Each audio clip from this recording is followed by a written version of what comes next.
Allahumma salli ala Sayyidina Muhammad wa ala alihi wa sahbihi wa barik wa sallim. Terima kasih kerana masih setia bersama kami di Assalamualaikum.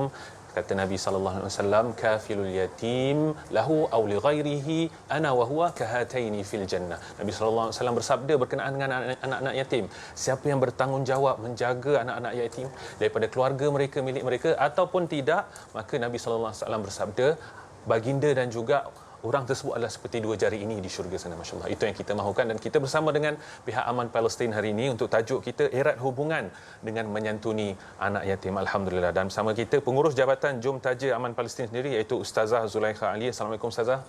Waalaikumsalam. Alhamdulillah. Dan juga salah seorang penaja yang kita kata penaja veteran, masya-Allah, iaitu penaja anak yatim Aman Palestin, iaitu Tuan Haji Omar Kasim. Assalamualaikum Tuan Haji. Assalamualaikum. Alhamdulillah. Terima kasih bersama kita. Baik, sebagai permulaan kita nak tanya kepada Ustazah Zulaikha sendiri, anak yatim sendiri makin lama, makin saban tahun makin meningkat jumlah mereka. Khususnya kita sebutkan di Palestin sendiri, Palestin. Sebagai permulaan, adakah dengan menyantuni anak yatim ini Ustazah, adakah satu kewajipan untuk kita sebagai umat Islam, ataupun dia sebenarnya orang kata alah kalau buat boleh, kalau tak payah buat tak apa, macam sunat gitu. Macam mana Ustazah untuk perspektif ni? Okay. Terima kasih kepada Ustaz Naufal, kepada Tuan Haji Omar selaku penaja Aman Palestin. Seterusnya penonton-penonton TV Al-Jah yang dirahmati Allah SWT. Assalamualaikum warahmatullahi taala wabarakatuh. Jadi bila kita menyebut tentang anak yatim, kita faham Islam merupakan agama yang prihatin dan menyayangi anak yatim.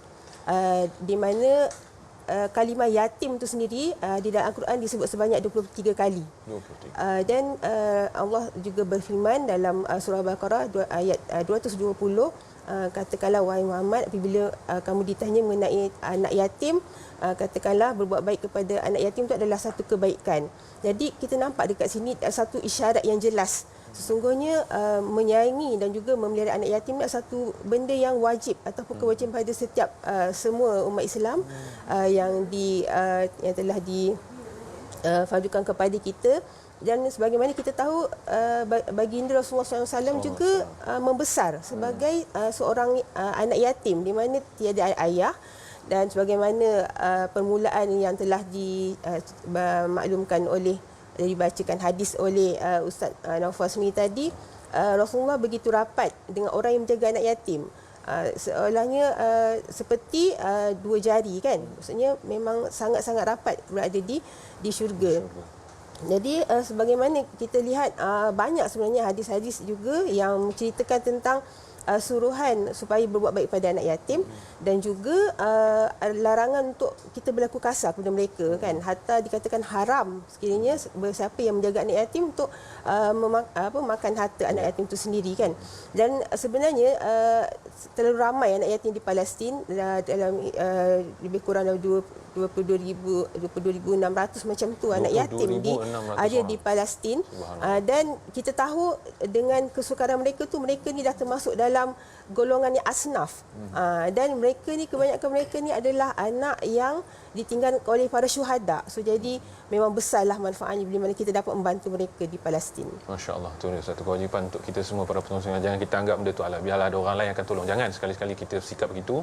Ada larangannya, tegahan, jangan bersikap kasar kepada mereka, jangan ambil harta, dan juga seruan untuk kita bantu mereka Ustazah. Masya-Allah. Kita nak bertanyalah kepada Haji Kasim sendiri, Haji Omar, maafkan saya. Haji Omar sendiri sebagai penaja yang dah menaja lebih daripada 5 tahun. Nak tanya perasaannya sebab dah diberi ruang dan peluang, dan Haji Omar sendiri dah menyahut peluang tu untuk menaja anak-anak yatim ni sendiri, anak syuhada dan sebagainya, masya-Allah. Boleh Encik Haji Omar kongsikan apa perasaannya apabila berpeluang untuk bersama-sama? Sebab saya tengok ni ada gambar-gambar anak yatim juga. Mungkin boleh kongsikan kepada penonton TV Al-Jah, silakan. Terima kasih Ustaz Naufal. Alhamdulillah, sebenarnya perasaan yang kita nak gambarkan apabila kita menaja anak yatim ni sebenarnya bagi saya perasaan syukur dan terima kasih yang tak terhinggalah. Terima kasih. Terima kasih. Kerana mendengar hadis yang Ustaz Naufal bacakan tadi, maknanya kita rasa inilah peluang yang Allah SWT berikan kepada kita untuk dekat dengan Nabi. Jadi kita ni nak dekat dengan Nabi susah, kan? Jadi Nabi tak bersabda macam tu. Jadi peluang yang diberikan tu saya kira sangat sangat perlu diambil lah oleh kita semualah. Jadi sebenarnya perasaan tu perasaan gembira. perasaan syukur, perasaan terharu. Dan lebih lagi lah bila menerima bagaimana terurusnya pengurusan anak yatim yang dibuat oleh pihak Aman Palestin lah. Jadi alhamdulillah saya memang bersama dengan Aman Palestin ini sejak daripada awal penubuhan mereka 2006 dulu. Masya Allah. Jadi kita cuba bantulah sikit sebanyak. Tapi bila peluang untuk menaja anak yatim ini, mereka telah uruskan dengan begitu baik sekali lah. Maknanya mereka memang ada pejabat di sana, mereka tahu tentang siapa yang memang memerlukan sebenarnya. Siapa sahaja di sana memang memerlukan. Jadi bila anak-anak yatim yang kita taja ni, mereka bagi biodata dan profilnya. Okey, ini siapa boleh bagi nama anak ni siapa nama? Ini yang telah ditaja. Yang ni yang saya taja ada 2 orang. Yang ini namanya Suhaib Hamzah. Berumur berusia 2010 ni 9. Boleh tunjuk gambarnya kepada kamera mungkin. Suhaib Hamzah, masya-Allah. Ni Suhaib Hamzah 2010 usia 11 tahun lah. 12 tahun lah sekarang. 12 tahun. Kemudian dia ada keputusan periksa dia. Keputusan peperiksaan. Alhamdulillah ni mereka memang track lah Ada surat daripada ibu dia. Masya-Allah. Kemudian ni yang pertama saya saja dulu sebaya dengan anak saya Sumayyah. Tapi namanya San'a. Sekarang ni Sina Abdul Rahman Muhammad. Dan memang anak kepada syuhada. Kalau tengok biodata dia memang ayah dia syuhada lah. Allah. Ini surat daripada siapa? Ini surat daripada Sina ni. Daripada anak ni tulis surat, masya-Allah. Dia punya English dia pun sangat cantik lah.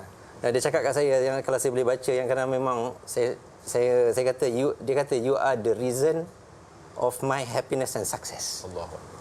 Jadi bila kita baca surat macam tu kan kita rasa kita pun jadi sesebab. Jadi saya duk cerita dengan anak-anak saya kat Malaysia, saya kata mereka ni ada saudara di Gaza. Di Palestin sana di Gaza. Jadi saya kata sebenarnya bukan dia reason happiness and success tu.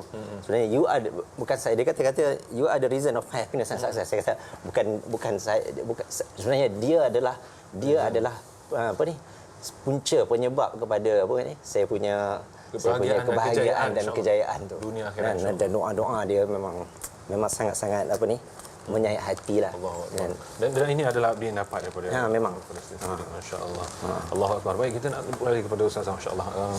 Bagi saya sebenarnya apa yang berlaku daripada Encik Haji Umar sendiri, masya-Allah, itu satu motivasi dan inspirasi kepada kami semua sebenarnya. Sebab kita mungkin tak tahu nampak, sebab selama ni kita menyumbang adalah bagi duit sebenarnya tak tahu apa jadi. Tapi bila begini kita nampak kesan, masya-Allah, sebenarnya dia bukan saja menyayat hati, kita dah menjamin insya-Allah satu benda yang Nabi janjikan. Dan kita nak tanya kepada Ustazah, tapi jangan jawab dulu insya-Allah. Kita nak tanyakan berkenaan kempen sendiri yang Aman Palestin lakukan selepas ini insya-Allah Ustazah. Apapun kepada penonton sekalian, kita nak berehat seketika, terus stay bersama kami dan juga Aman Palestin selepas ini. Assalamualaikum.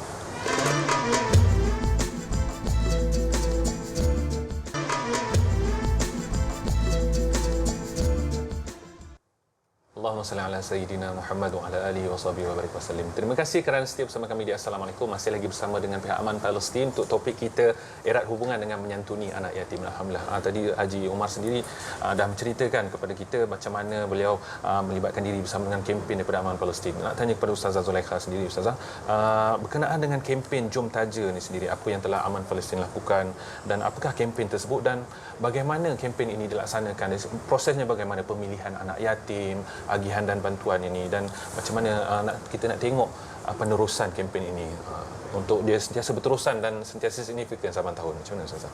Okey. Kempen ini dinamakan kempen Jom Taja, di mana dia merupakan penajaan sumbangan bulanan kepada anak yatim. Yang kita dah mula daripada tahun 2004 dah sampai sekarang. Jadi sebenarnya kenapa kami masih bertahan untuk membantu anak yatim, sebab ada 3 benda besar sebenarnya yang melibatkan juga anak yatim, iaitu 3 cabaran besar tu. Pertamanya sebab mereka ni terdedah dengan peperangan. Dan tahun ni kalau semua masih ingat lagi, bulan Ogos kita baru saja kan mereka berhadapan dengan peperangan. Jadi bila berperang ni maksudnya mereka ni kehilangan ibu ayah. Jadi mereka akan mengalami masalah yang trauma, rumah mereka dirobohkan, lepas tu mereka akan kehilangan semua pendapatan sebab ayah mereka kehilangan pekerjaan, dan keduanya mereka hidup dalam kepungan. Maksudnya memang mereka miskin dan mereka tak bebas untuk melakukan apa sahaja, nak bermain, nak ke sekolah pun kadang dirobohkan, dan mereka bila ayah tidak ada pendapatan yang stabil, mereka tak dapat bersekolah. Hatta yang dah ke sekolah pun terpaksa berhenti sekolah sebab mereka tak ada sumber yang untuk bantu mereka untuk pendidikan mereka. Dan ketiganya mereka berhadapan dengan COVID dan masalah kesihatan. 97% sebenarnya di Semenanjung Gaza ni 97% air tercemar. So bila air tercemar, benda yang sumber apa yang menjadi darah daging kita kata pada penyakit kan, bukan penyakit. Kalau setahun tu dalam 200 penyakit kanser. Jadi anak-anak yatim pun terdedah kepada benda-benda macam ni kan. Jadi apa yang kita harapkan bila kita buat konvergen Jom Taja ni, jadi bila kita dapat data-data daripada Gaza, sebab kami ada anak yatim di Gaza, di tebing barat dan juga di kamp pelarian di Lubnan. Jadi mereka tu nanti akan PIC kita akan ataupun rakan kerjasama akan beri maklumat, okey, ini adalah anak yatim yang perlukan bantuan. Jadi kita akan berilah kepada penaja-penaja yang berminat untuk menaja. Jadi mereka ni daripada ada yang baby, ada yang besar, jadi sampai umur 17 tahun. Jadi mereka akan diberikan profil memang yang telah ditunjukkan oleh Haji Omar tadi. Jadi akan diuruskanlah oleh mereka yang berada di Pejabat Aman Palestin di Gaza. Jadi bila mereka dapat dan akhirnya bila duit tu sampai, so mereka akan buatlah satu laporan menceritakan apa manfaat yang dapat kepada anak yatim tu. Antaranya mereka dapat sebagai satu kita macam boleh memberikan sebagai membantulah sebahagian daripada keperluan asasi mereka, pakaian mereka, pendidikan, perubatan, sebab mereka itu benda yang memang asasi yang mereka perlukan. Dan daripada laporan-laporan itu sendiri pun menunjukkan bahawa mereka ni bersyukur atau sangat berterima kasih. Kalau kita baca itu sebahagian daripada apa yang ditunjukkan oleh Haji Omar, memang bahasa mereka sangat puitis, kita rasa macam sangat terharulah dengan doa-doa mereka. Dan kalau yang anak yang besar-besar ni lagi, dia tulis daripada isi hati dia kan, sebab dia dah boleh pandai bercakap, meluahkan perasaan kan. Jadi kita nampak kat situ mereka sangat-sangat bersyukur dan berterima kasih kepada penyumbang-penyumbang kita di Malaysia yang telah membantu mereka daripada surat-surat mereka tu. Dan satu benda yang paling menarik yang berlaku pada misi korban Aman Palestin di Lubnan baru-baru ini, di mana salah seorang daripada staf kami juga telah menaja anak yatim dan berpeluang bertemu pula dengan anak yatim yang ditaja. Dan masa tu dia kata bila dia dapat tahu tu, dia terus peluk anak dia kan, dan mak dia memang peluk erat. Dia kata terima kasih sebab dia kata selama ni anaknya mungkin ada masalah sebelum ni nak pergi ke sekolah semua, tapi bila dapat tajaan tu anak dia telah pergi sekolah dan belajar bersungguh-sungguh, dan anak dia sangat cemerlang. So memang mak dia sangat berterima kasih lah. Jadi ini sebenarnya yang kita inginkan, sebab kita tak nak kita taja anak yatim di Palestin ni semata-mata untuk macam bagi makan, bagi minum, tapi satu benda bagi saya yang sangat penting adalah motivasi.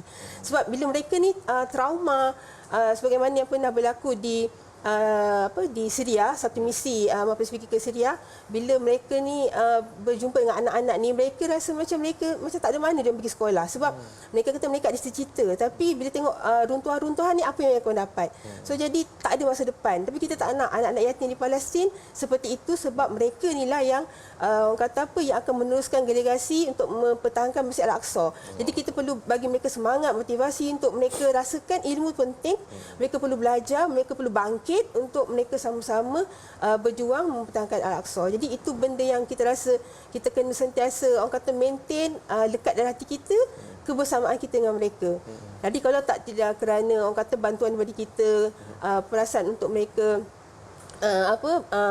membantu perasaan kita untuk mereka terus hidup, jadi itu akan membantukan satu kewajipan kita untuk memastikan kiblat kita yang pertama ni terbebas, bagaimana yang telah dituntut oleh Allah Subhanahu Wa Taala. Masya-Allah. Itu sepatutnya sudut pandang yang lebih besar yang sepatutnya kita kena baiki para penonton sekalian. Kadang kita tengok macam apa nak bagi dia makan. Ramai lagi anak yatim dekat Malaysia ni bagi makan. Tetapi sebenarnya kita ada juga misi besar iaitu mempertahankan tanah suci kita, kiblat kita pertama. Kita nak tanya Haji Umar sendiri sebabkan macam itulah skeptikal pemikiran macam tu. Anak yatim ramai lagi kat Malaysia sendiri kan. Dan satu lagi pelaburan kepada anak yatim ni satu pelaburan yang kita tak nampak hasilnya, terutama hasil fizikal. Kalau pelaburan luar sana dia banyak-banyak skim pelaburan boleh dapat terus pulangan lagi cepat. Ini pula dah lah tak nampak fizikal dan tak tahu macam mana pulangan dia. Mungkin secara ringkas apa yang perlu kita fahami di sini, Haji Umar, silakan. Saya cubalah. Alhamdulillah, sebenarnya memang tidak ada yang nampak fizikal, tetapi yang lebih berharga tu pada saya adalah kepuasan emosi lah, kepuasan jiwa, kerana kita terlibat sedikit sebahagian dalam perjuangan membebaskan bagi umat Islam, membebaskan tanah suci. Kerana kita menaja anak-anak yang akan hidup mereka hasil perjuangan ibu dan ayah mereka kan. Dan juga sebenarnya kita tahu bagaimana yang Ustazah sebut dan kita tengok dalam media, mereka memang sangat terkesan dengan peperangan ini. Jadi itulah kita di tanah air ni, umat Islam di Malaysia ni, saya kira Ustaz, kita ni diuji dengan kesenangan. Kita ni diuji dengan dan nak menaja anak yatim ni sebenarnya tidaklah besar belanja dia, hanya RM6 sehari, RM180 sebulan. Jadi tadi Cembang kata beli nasi kandar pun lebih mahal pada itu lagi sekarang kan. Jadi Allah ni menguji kita ni dengan kepayahan, dan sebenarnya inilah peluang yang ada ni. Dan bagi saya antara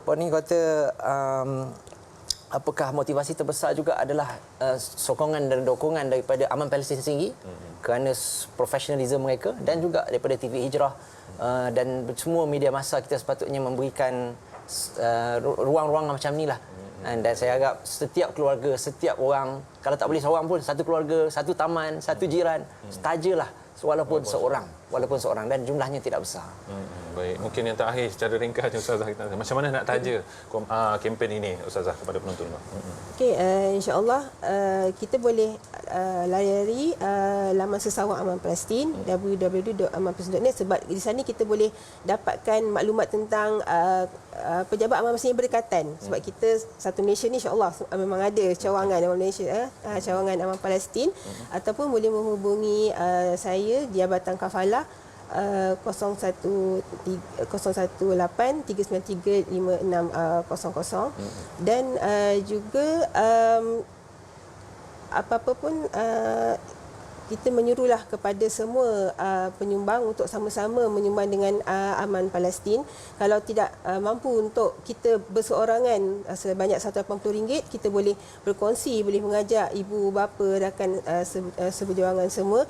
Yang penting kita bantu mereka untuk kita bantu membebaskan Al-Aqsa tercinta, insya-Allah. Insya-Allah. Baik, terima kasih kita ucapkan kepada Ustazah Zulaikha Ali dan juga Haji Umar Kasim. Insya-Allah. Baik, kita nak berhenti berehat seketika. Pada para penonton sekalian, terus stay bersama kami di Assalamualaikum.